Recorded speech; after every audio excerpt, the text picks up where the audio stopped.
Welcome to a special edition of The Week in IndyCar and the Marshall Pruett podcast.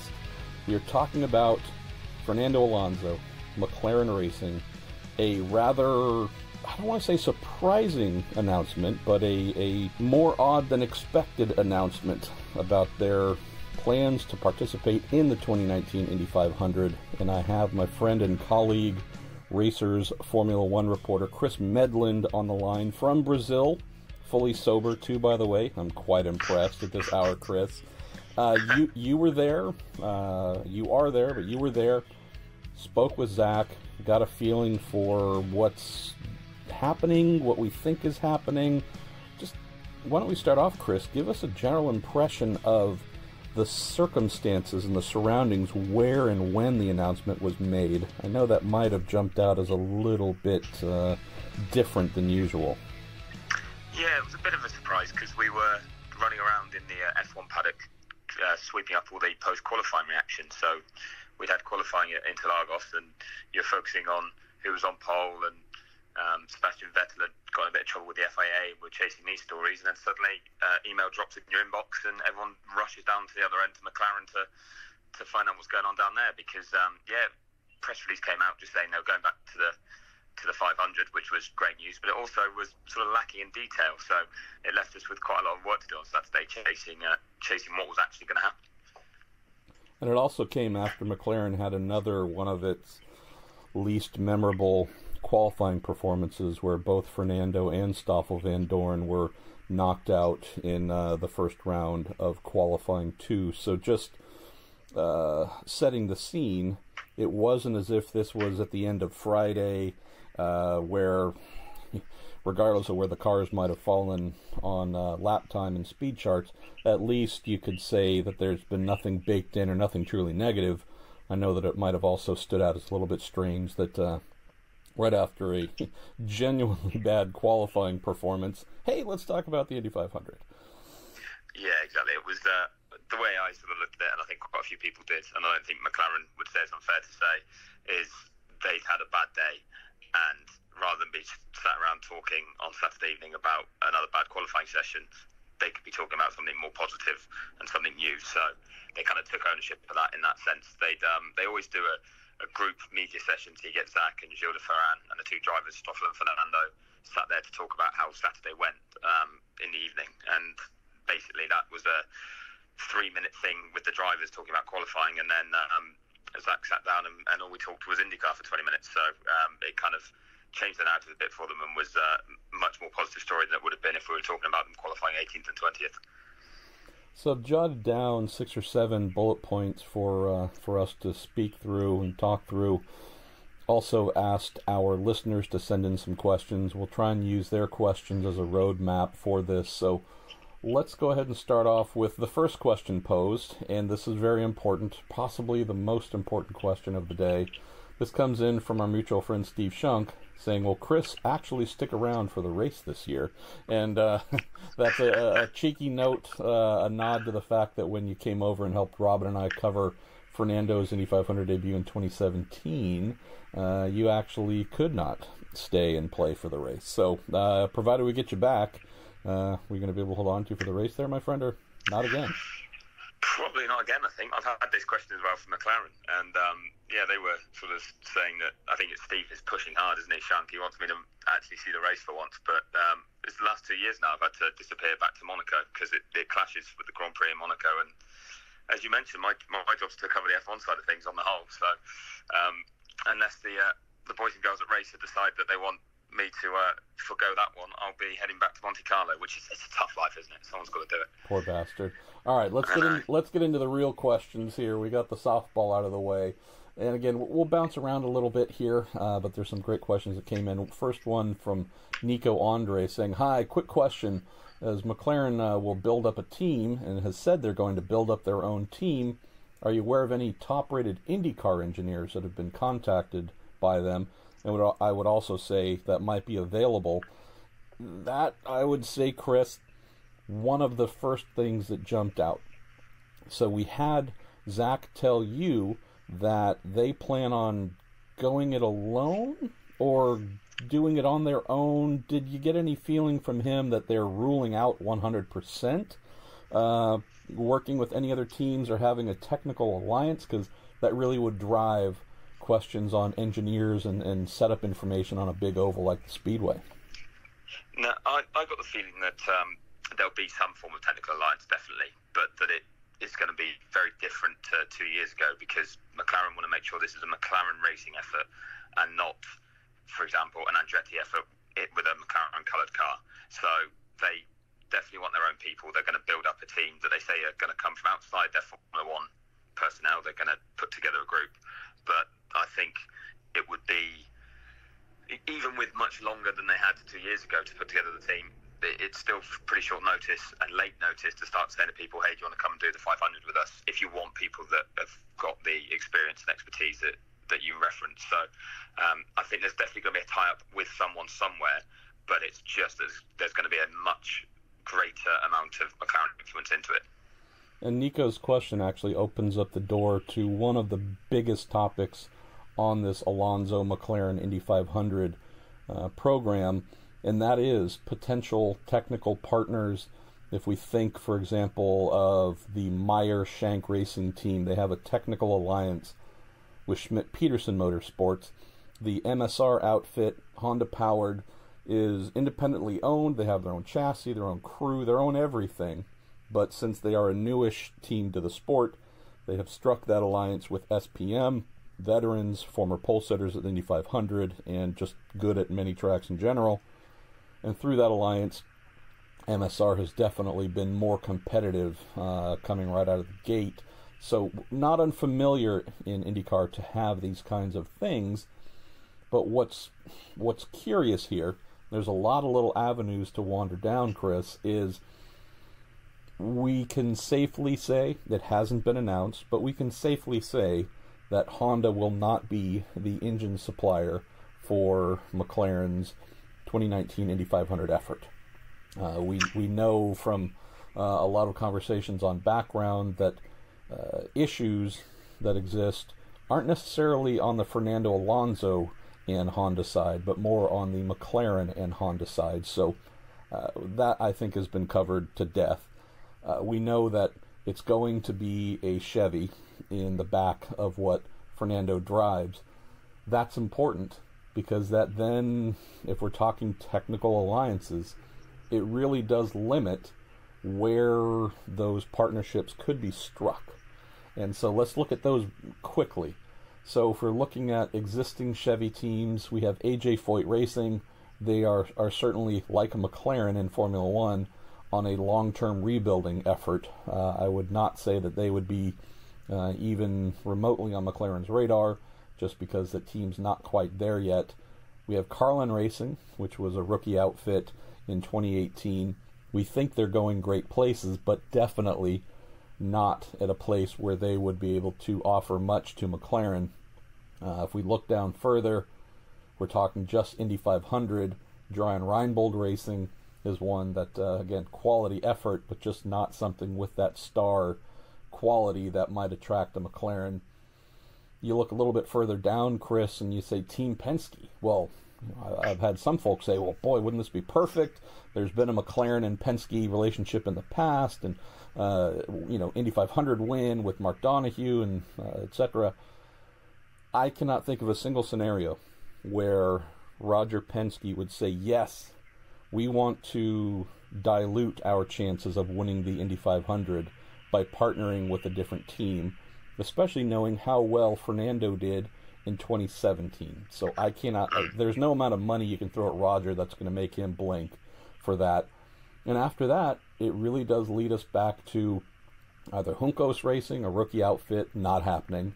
Harding Racing, which is now Harding Steinbrenner Racing, which used Chevys last year, Chris, or Ed Carpenter Racing. And I think within those two, ECR and the Harding Steinbrenner, if we're talking a technical alliance, I think we're looking at one of those two.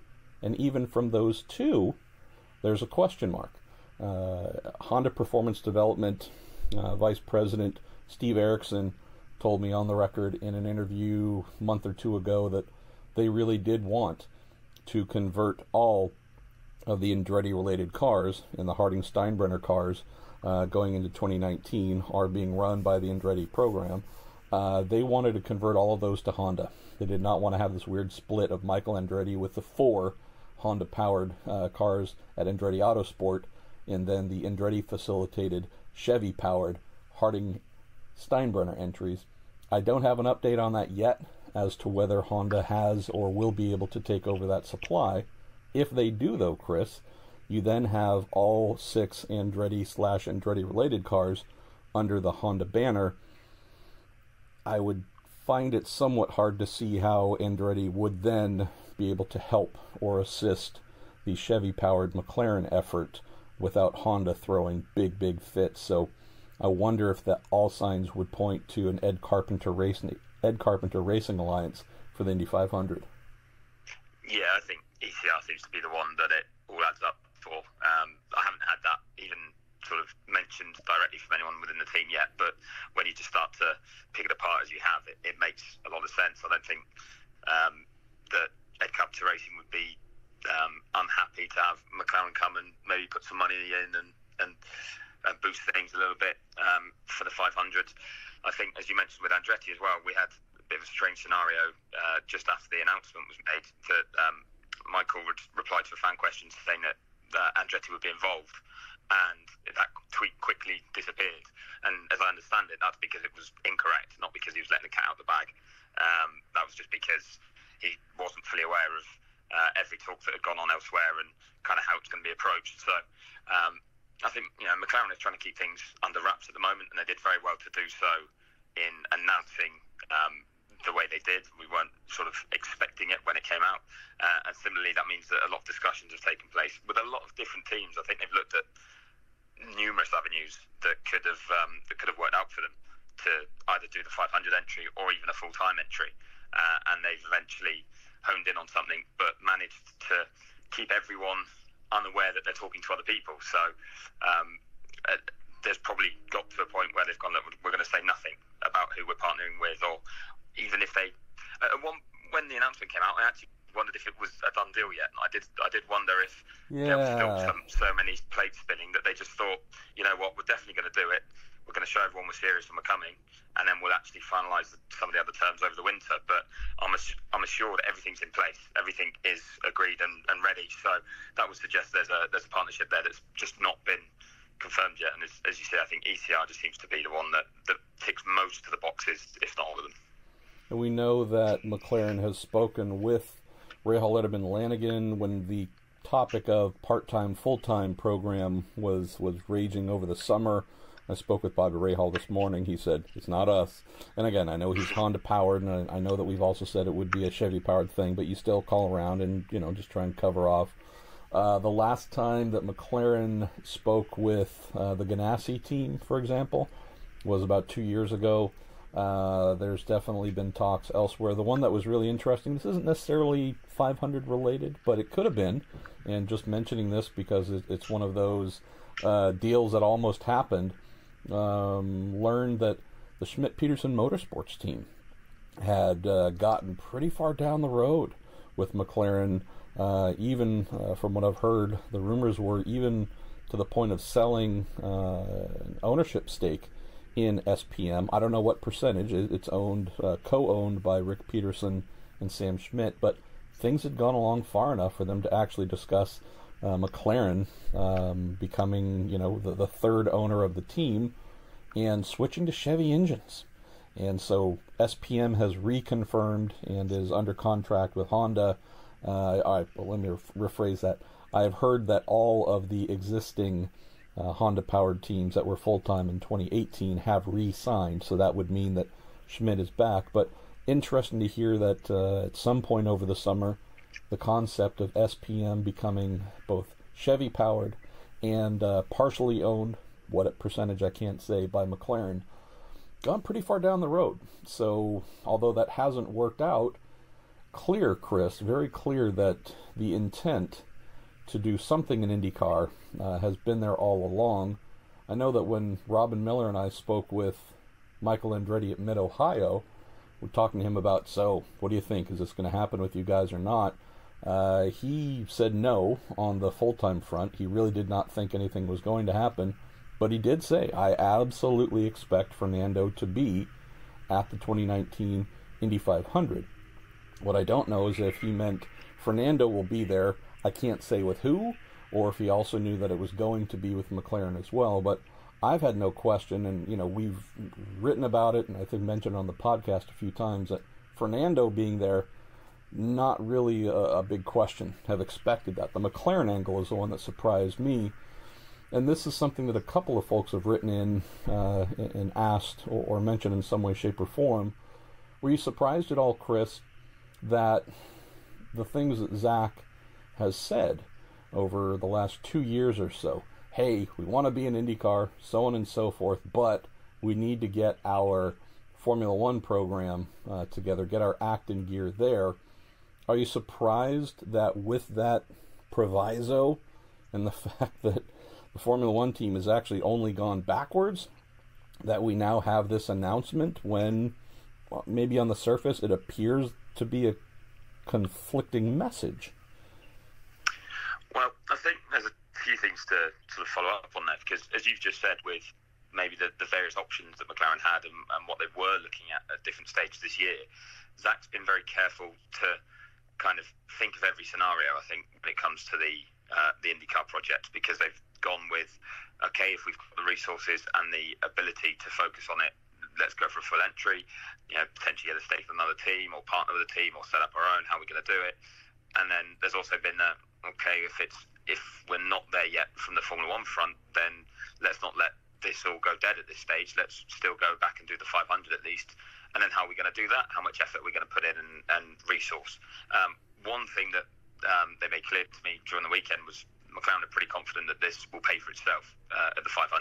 They're not going to lose money on it, which obviously they couldn't afford to do, or couldn't risk losing money on it if that money should have been going into the F1 project. So it kind of shouldn't impact financially on the F1 side of things. If anything, it should just be a bonus for them, because it's greater exposure, it's more coverage, it's brand building. One thing you've got to say McLaren do well is off the track stuff in Formula One. They've been sort of progressing at a rapid rate of knots with everything but the car, pretty much. So they've made a number of changes in terms of team personnel. I think they've accepted that they're going to be that they're at rock bottom really right now. I mean, they look like they're going to finish 7th in the Constructors' Championship, sorry, 6th rather than 7th, because Force India look like they won't get to them. But it's not been a great season, and it's tailed off the longer it's gone on in Formula One. But next year they've got 2 new young drivers, they've got new technical personnel coming in, and I think the team last year was expecting a big step forward and to be back at the front, which clearly hasn't happened, even though they switched from Honda to Renault in Formula One. But that switch has still given them hope that they're going to have a stable baseline to work with for next year, learn from this year's problems and start the recovery process. And they're no longer thinking, okay, we're going to leap back to sort of podium contention, but they've become realistic enough to say, okay, it's a long and painful road, but we know what we need to do and what's facing us. So having that mindset, I think, and that outlook means that the team is better prepared for what Formula One will be like for them next year, but also then to add something like the 500 alongside that. And the 500 is a great event for McLaren. It's as we said with the way they announced it, when they were having problems in Formula One, here's a good news story, we're going back to Indy. And that's something that they've done very cleverly and very well. I mean, they've got one of the biggest social media followings, I think, in Formula One, despite having such a hard time recently. They're well ahead of Mercedes in a number of metrics, even though Mercedes are dominating, because they've been very good at other things for the brand. And that's something McLaren needs to keep doing, because that way it can carry on bringing in good money from sponsorship and partnerships, and therefore fund whichever racing project it's doing, be it either Formula One or IndyCar. So, I think in that sense it's not a distraction. Finding the personnel will make it a distraction. Obviously, some team members are going to have to get involved across both F1 and IndyCar at some stage. So, there's some workloads that will go up for the month of May. But I think McLaren are probably looking at it that it would be just more distracting if the team was very close to the front in Formula One again, and it needed that final 0.5% to fight with a Red Bull or a Mercedes or a Ferrari. Whereas when they're looking longer term at, okay, it's going to take us years to get back to that level, then maybe now is the time to dip their toe back in at the 500 and see if they can run the two in parallel. So I don't think it's the worst idea in that sense. And from Fernando's point of view, he said he was actually had offers, had talks with other teams to do the 500, as you say. He was definitely going back one way or the other, but he was just waiting on McLaren to make its own decision, and his first choice was always to do it with McLaren. And if that hadn't happened, then we'd have seen him with someone else. So just come back and cover off quickly on Nico's question. So provided McLaren hires a dedicated team to run this car, for the most part, just about everybody who would touch that car does not need to have IndyCar experience. A highly qualified FIA WEC mechanic or gearbox specialist or electronic specialist or F1, XF1, whatever it is. Quality people can be found in many high-level disciplines who would be able to take a Dallara DW12 Chevy and then prepare it to the highest level as any other team. They would certainly have the ability to do the body fit as well, considering or provided they acquire a car somewhat quickly, Chris, and then just spend months getting every little detail right to get that extra mile per hour or so out of it aerodynamically. But it does come back to that hardcore question of, if they do end up going it mostly alone, they are going to struggle to find the Indy specialist type folks on the engineering side. I would say that, again, that is going to either be their Achilles heel, or if they do strike a technical alliance with a proven team like an ECR, or if Andretti can help, all depending on engine alliances, that would reduce that exposure. Also knowing that Gilles de Ferran, who went from just driver coach and such for this 2017 Indy 500 effort to now he is an actual senior member of the McLaren staff, would say having Gilles there as well to continue to help in whatever regard with the 500 would only be a boost. So really, to me, Nico, this just comes down to the question of engineering that you've asked, and if they can solve that through a technical alliance, great. Otherwise, I cannot think of any true star proven veteran oval engineers that are just sitting around waiting to go to work for them for this one-off race. So let's see. Let's go to a few more questions here, Chris. Corey Matthews asks, do you think Fernando returning for a second 500 will increase TV ratings? It seemed like last year, or when he was there in 2017, we had more overseas viewers, but do you think it'll spike again, or will the second appearance be not as new or special as this go-round? The one thing we can say for sure is Fernando's participation in the 500 itself didn't move the needle. The live streaming test day that he did, that did crazy numbers. Yeah, it was all the build-up, wasn't it, really, because it had come out the blue, and then suddenly you're seeing a current Formula One driver in an IndyCar trying to prepare for his first ever oval drive. It was something unique. So that was quite cool. I mean, McLaren have talked about they're going to try and put together a really good schedule so they get plenty of running and Fernando can get plenty of track time in the build-up. But yeah, those sort of moments are going to be less unique, aren't they? We've seen him now sort of do the rookie orientation, and we've seen him run on the Brickyard, so it's kind of less special to see it happen again in that sense. So you won't see those same numbers, I think, from practice streaming and things like that. But I think certainly overseas you're still going to see a big interest, mainly because Fernando's made it this mission of winning the Triple Crown. So he's kind of isolated it from being about winning the 500 at your first attempt. It's the whole mission of him wanting to go and win the 500 at all. He's ticked off Le Mans now. He hadn't done that when he first went to Indianapolis. So even if he had won the 500, he still would have had one more race to try and achieve the Triple Crown of Le Mans, Indy 500 and Monaco.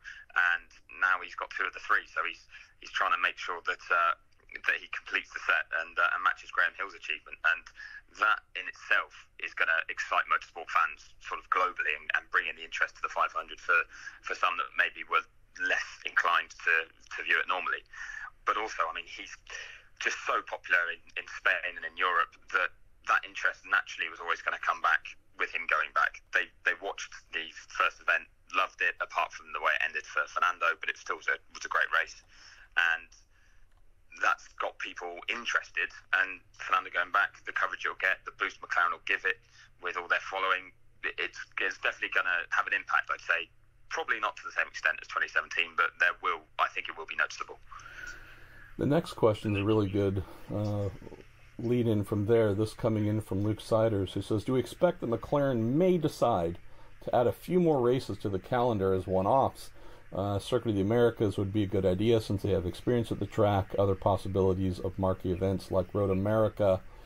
My mindset on this, Luke, would actually be a little bit different for 2019, and it would be more along the lines of, could they add a race or two ahead of the 500 strictly to get the team warmed up and working together, assuming, again, that they're not just straight up taking the full crew off of one of their existing F1 programs, which we know they're not, but since we believe this is going to be a group of new people having to learn to work together, if you have the means and the ability, i.e. if you have the money, you do not want this team to do their first hot pit stop in the Indy 500.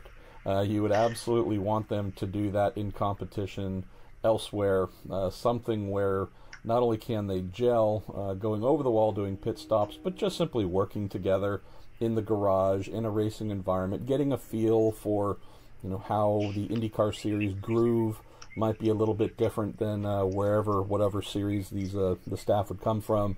I know, Chris, that if we look at the FIA WEC calendar, we have a May 4th, 2019 event at Spa that Fernando would need to do with the Toyota WEC team, but that would certainly free him up the following weekend to do the Grand Prix of Indianapolis, May 11. If we also look back and say, okay, could they try and do something a little bit earlier? Again, just using Fernando's WEC calendar, provided there are no changes there. He's going to be in the US already. Yeah, he would be free to do COTA. He would also be free to do Barber Motorsports Park. There are definitely some options there. Yeah, he'd be free to do them all, actually, in that sense, because the only WEC race that's before May, as it stands, is 15th of March, and it's Sebring, so he's already going to be in the US at Absolutely. that point, and that slots right in between basically COTA and St. Pete. So, there's potential there in that sense, and I think he would like to be over there, but I think then it comes down to how much McLaren has got in place by that point. But the fact that they haven't even announced so much of the development of the project yet, means we can't rule it out, because all they've said is they're going back to the 500. They haven't said that's the only thing we'll be doing.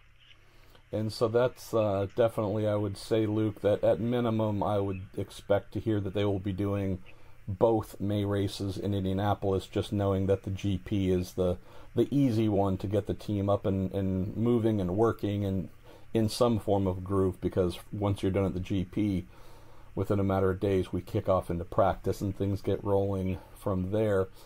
Here's one, Chris, that we've gotten from a few folks, and I know you've asked Zach about it, and he was a little bit coy.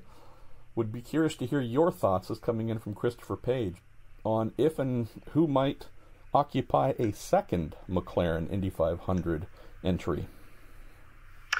Yeah, I kind of had just a thought came to me when we were sat interviewing Zach and Jill and Fernando during the whole sort of press briefing, and I hadn't even sort of checked all the details of what you can and can't do is that if you were coming in as a one-off entry, but obviously there's no restriction on how many cars you could go with. And kind of the impression I got is that if possible, they would like to run more than one car, because to be honest, I think it's likely that they'll end up running more than one car, because it strengthens Fernando's chances, basically. You want to have added data, you want to have the added running, you want to be able to work with more than just one set, and obviously they were used to that when they did it in 2017. They had so much help, so I can see there being a second car. To be honest, I hadn't given it a huge amount of thought when I asked the question, and I still haven't now, but when I sort of put it out there that it looked like it's a possibility, the amount of people that said Oriol Servia was huge. Yes, of course. But it was also put out there I think, was it Tony Stewart said that he'd been approached by Zach at one point. He mentioned something a few weeks ago or months ago. Racking my brains to remember exactly what it was he said, but they just sort of dropped the hint that Zach was talking to people about what he was going to do and maybe having more than just Fernando running. But yeah, Serbia was the one that kept popping up everywhere. But to be honest, there's so many experienced drivers that he can talk to, but how many of them are going to want to come in and feel like they're playing second fiddle to Fernando? They're going to want to come in and try and win the thing, aren't they? So I'm not certain on who it could end up being, but I think there will be a second car. All depending on the details that we continue to chase. Is this going to be a true standalone thing, or is this going to be in a technical partnership or an alliance with? That, I believe, would also be a significant driver in this topic here, Chris, because if you have, an Ed Carpenter and a Spencer Pigot at ECR as teammates, even if it's just through a technical alliance, that the whole goal here in having a second car, a third car if you could, it's not just about having a friend on race day, someone you might be able to draft with. It's, we're going out in this session to try these dampers, you try that damper build, we're going to try this damper build, we're going to do, we are going to work through this big workload of testing options to arrive at the best package. If you're having to do that as a solo effort, not only is that going to be incredibly tough, but with the numbers, with the car count that we're anticipating in 2019, Chris, where we had a little bit of bumping this year, I think it's going to be even more. So we can safely assume that Zach and McLaren will be smart enough to make sure that Fernando is not operating as a one-car McLaren entry with no technical alliances and no one else to possibly help expedite their testing and on-track development. Let's move to that question as well. So we touched on a little bit, Chris, about hey, I thought they were saying they weren't going to distract themselves with other things, at least while the F1 program was not on pace. What do you think about how this team would go about getting ready for the Indy 500 in terms of where the car might be built and based? If they are really truly trying to learn as much as they can compared to rely on all technical data from another team, there would want to be some wind tunnel time, CFD time, simulation time, 7-post rigs, just all the performance benchmarking and R&D stuff that is normal in motor racing today. Those are all things that they would want to do and need to do. I'm not aware that they have a completely separate base at McLaren to do all those things. I mean, would you foresee any time on a server farm or otherwise being taken away from the F1 program getting its cars ready for 2019? Or how do you think McLaren would go about doing some of these admittedly mandatory off-track development bits? I'm pretty sure they're going to set something up over in Indy itself. I think there's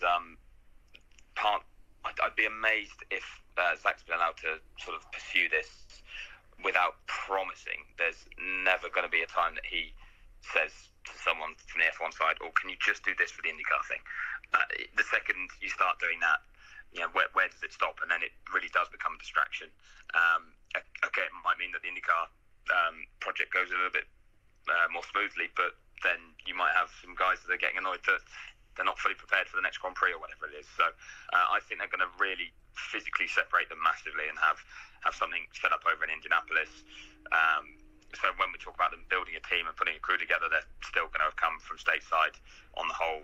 I get the feeling that that's going to be sort of where a big investment is going to have to be made to do something like that. And that's why it then would point to the full entry in future. It was something I did ask Zach about as well, was if you do set your own team up and you put in all this effort for just a one-off, that's why I thought there might be more than one car, but also, is it fair to call it a precursor to a full entry? And he was like, well, we still haven't made any final decisions on when we'll enter and if we actually will, but we'd like to. And by doing this, you get a much bigger feel of what it is that you're going to need to do and you're going to be set, what the costs are going to be, all of that. So I kind of think that by throwing themselves in fully in the US, even just for the month of May, obviously all the build-up will be going on now, but by having a base over there, it gives them a really good idea of what the project would be like to have a full-time IndyCar entry as well. So that's where I think they're going. And Chevy as well will be able to fill in and help with a lot of the aforementioned information, but some of the just genuine bespoke testing that each team will do on their own means that more than likely, this car is going to head to wind shear and spend some time out on the East Coast in a proper wind tunnel, or ARC, which is in Indianapolis, and there's a lot of different performance-based testing and learning that they can do there. So my thought is similar to yours, where I can't imagine any way that Zach's fellow leaders at McLaren would let him take 0.5% away from the F1 resources to do this. So it would definitely involve hiring, basically outsourcing and going to businesses that offer the things that they need to be able to learn all that they do for the IndyCar. A couple more questions here, and this one, love to get your thought on this, because it's a harm or add question. This comes in from Michael Clazy, who says, I think an Alonso win would be bad for IndyCar. Just more ammo for the, quote, we're better than you snobs in Formula One. Third would be nice. Keep him coming back. Thoughts? What do you think, brother? Would a Fernando Alonso win be a black eye and tell the world that IndyCar is just second rate? Well, I was actually worried about this in 2017 because it was a great story and it was great to watch Fernando competing. But there was just that part of you that thought, if McLaren rock up, partner with a team, stick their driver in, and he wins the race, it looks so easy to everyone. And you've got all the guys that have been busting their asses all year long and for multiple attempts trying to win the 500, who would be sat there thinking, how did that happen? And I was a bit worried that could be the way it was seen if it happened in 2017. I don't think so now. I think we'll have to wait for the full details of how the partnership works, but as we say, if McLaren are going to get some form of technical support, they're going to rely on experience from others. They're not just going to show up and be like, oh, we know how to do it from just because we know how to run a racing car in Formula One. So they're showing the respect and the importance of having that experience and that expertise from the IndyCar side. And then they're putting in so much more effort, focusing on one race with a world-class driver. I think the cost it will take, the time, the manpower, everything that goes into it that we won't see, like you said about running the car and testing and getting it in the wind tunnel and things like that. These are all things that we never actually get to see happening. But it's hours and hours and hours of work for months and months and months before the race just to try and get it somewhere competitive when it comes to race day. And I think that shows how seriously they're taking it, and that means that McLaren are fully aware of how hard it is to be successful at the 500 and in IndyCar, full stop. So, no, I don't think we'd get that. And there might be a few of the media or maybe some F1 fans that haven't been paying attention, then just watch the race, and if Fernando wins it, goes, yep, see, easy. But for anyone who's actually paying any attention to all of the build-up to it, all of the planning, all of the effort, I think they'll be fully aware of just what a challenge it is that McLaren are taking on. I would just point back to the 60s, which is before either of us were born, but we think about the great Jim Clark, regarded as the world's best motor racing driver, coming over and winning the Indy 500. Although it was it was highly contested that it was won on outright performance. We have Graham Hill, another all-time Formula One great, winning the Indy 500. I realize this is after he retired from F1, but Emerson Fittipaldi, another who won the Indy 500 as well. Just say that when I think of Fernando Alonso, even though he's maybe been a more somewhat dickish version of himself this year, I realize that Fernando has 2 championships. I realize that Lewis now has 5. I would say that in almost any wheel-to-wheel fight, whether it's going for pole position or a win, in the same car, I would choose Fernando every time. And that's not picking on Lewis. I love Lewis. But I think Fernando is truly an all-time great among greats. If he were to win the Indy 500, and it appeared that he had more than a chance of doing that in 2017 until his motor expired with, the defending race-winning team, it wouldn't surprise me, and I don't think it would be bad, honestly, in any way. IndyCar has one Fernando Alonso equivalent, and that's Scott Dixon, 5-time IndyCar champion. Every other driver is pursuing him. I think a knockdown, drag-out fight between Dixon and Alonso for the win with 5 laps to go, that'd be the best scenario in the world, because these are 2 of the world's best going at it. But I don't think IndyCar... How's this? I do believe in an age of social media and everyone sharing half-considered thoughts and opinions, Michael. But yeah, I'm sure that the, quote, snobs would say whatever, but that's nothing new. Plus, who cares what people say on the internet? Ignore those, especially writers on it. They don't know what. Those idiots, I'm telling you, just don't. All fake news. But I'm sure there'd be some, ass hattery on that subject if he did win. But I do know that if the guy did win, I would be standing there in victory lane saying, as he should. A man with this amount of talent and the clear aptitude for ovals he's demonstrated, Chris, as he should. I think it just proved that, hey, if one of the world's best is able to do it, hopefully some who think they're as good, if not better than Fernando, would come over and try and prove or see if they have any measure of whether they could do the same thing there. Let's see. Let's pick 1 or 2 questions to close here, Chris. I know you've got a flight coming up here shortly. Had a couple of folks ask in a variety of ways if you think that this Indy 500 announcement and the formation of a dedicated McLaren team to run it is a de facto acknowledgement that they're coming full-time in 2020.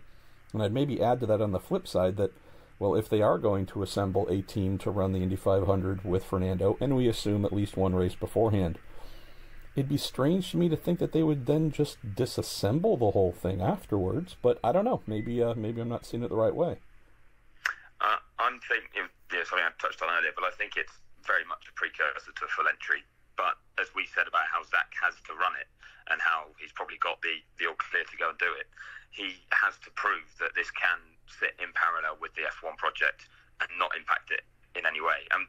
One thing I think people seem to forget, certainly from my side of the pond, when we're talking about Formula One and McLaren, is the team is McLaren Racing. It's not just McLaren Formula One, and they want to race in other categories too.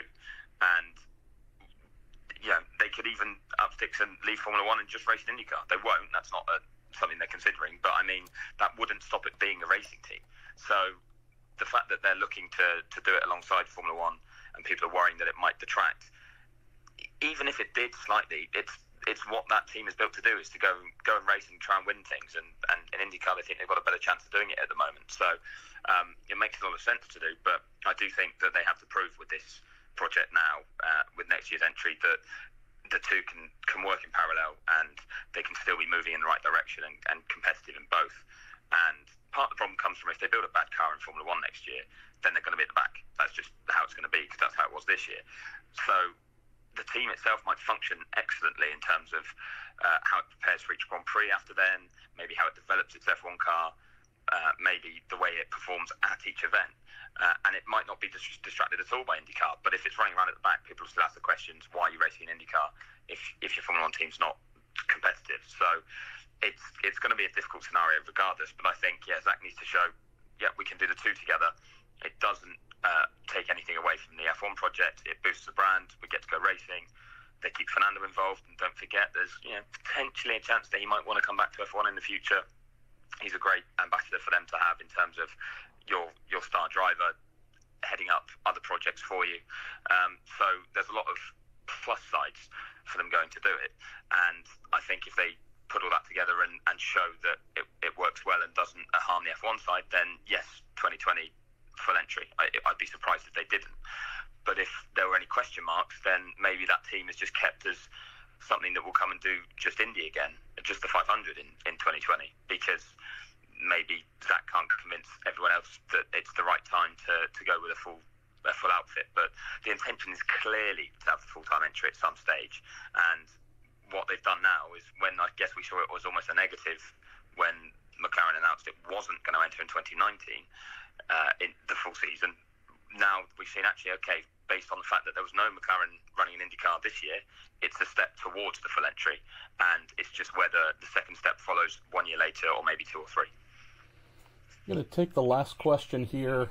A little bit cheeky, but there's something behind it. This coming in from Kyle Brown, who asks, is this announcement legitimate? Said this year Zach and McLaren have a history of backing away from things after a few weeks. Part of me, Chris, wonders if Kyle's question is fueled in part by Zach and very frequent comments of, we're going to do this, we want to do that, this guy might drive for us, we could go here, we're going to the moon, we're going to submarine racing powered by McLaren, we're going to do, unicycle racing. You just lead to the Lunar project, because yes. I thought that was still off the record. No, damn it, I shouldn't have mentioned it. But, there was, I think you and I might have shared some emails or texts about, would someone please tell Zach to just say less right now? Just, and so we're not picking it on Zach, but I think Kyle's question might be stemming from a little bit of almost McLaren / Alonso exhaustion, where it seems like up, down, sideways, yes, no. There's just been a lot of news and a lot of things floated that haven't panned out. What do you think? You think there's any chance this program gets scuttled because there aren't a lot of specifics being offered up front? Or are you confident that it's all there, they're just not in a place where they have all the pieces to then spell out? Yeah, it's one of those where I can only really take the team at their word from when I've spoken to them and tried to get more background on it. And they're insistent that it's all finalised, it's all in place. And the reason that we don't have all the details is because if they'd just released it all on Saturday night in Brazil, we'd have talked about it, we'd have found out, we'd be sat here having this podcast and just saying, almost regurgitating the press release and saying, well, this is exactly what's happening. We wouldn't have anything to speculate over, and it would be done. And Monday would finish, and everyone would be like, right, McLaren's going to Indy next year. We know that. Move on. What else is happening in the world of motorsport? But by just giving confirmation they're going back, but no further details, there's questions that people are trying to get answered. Then they'll release a little bit more detail, and they'll get multiple news cycles out of it. They'll get more exposure to the project. If there's partners and sponsors that need announcing, then they're going to get their own bit of time in the limelight. It's just a clever way of kind of delivering the news as such. And that's what I mean. It's one of the things that McLaren have done very well recently in terms of keeping themselves relevant and in the news, even when things have been really bad in Formula One, because they haven't always been able to control the narrative with the F1 side of things, and they've had some really sort of bad results, bad stories, bad comments from Fernando and Stoffel, that sort of thing. Now they're able to go, okay, well, here's a positive one, and we're going to make sure that we stretch it out for a while. So I just think they were being a bit clever with that, and that we'll get more details sort of drip fed over the coming weeks, which is quite exciting to know is coming as well. You're kind of looking forward to it then, and trying to preempt where the next team's going to be, or find out what it's going to be that they're announcing. So I think it's definitely going to happen, because basically once they have pressed the button, they know how stupid they'll look if they back away now. And IndyCar itself is so excited to have them there, and has helped so much to make sure McLaren go back, that IndyCar won't let it fail either. Any chance the sponsor, the promo that they had on Fernando's 2017 Indy 500 effort, any chance the winner of the, quote, world's fastest gamer will be in the second car? I don't think we've spoken about that at all. That could be a big clue. I mean, that sort of thing would be very cool, but no, I can't see that. Esports have been really taking off actually on this side. So World's Fastest Game has changed, and they now have the McLaren Shadow esports project, and they've got sort of professional esports drivers racing in the Formula One Esports World Championship against other professionals from other F1 teams. But those guys are very much focused on that esports project. They've got Rudy Van Buren, who is now like one of their sim drivers, who might be doing some sort of racing next year, but we're talking sort of GT3s and European Le Mans series or something like that. not jumping in IndyCar at this stage. Like you say, you need someone who's going to be fully clued up, fully experienced to really help with that. But maybe there'll be a third or a fourth car. See, I love that you just provided a serious answer to a stupid, sarcastic question. I know. But that's why we love you, Medland. Through it, I was like, where am I going with this? It's all good. Brother, thanks as always, my man. And also after a busy weekend here, thanks for taking some time before hopping on a plane to head back home from Brazil. And your F1 season's getting close to wrapping up, so good on you, and we'll look forward to seeing you next season. Yeah, one to go, and it's already shaping up next year. 21 F1 races, and now an IndyCar, at least practice and qualifying weeks coming up. So that'll be fun.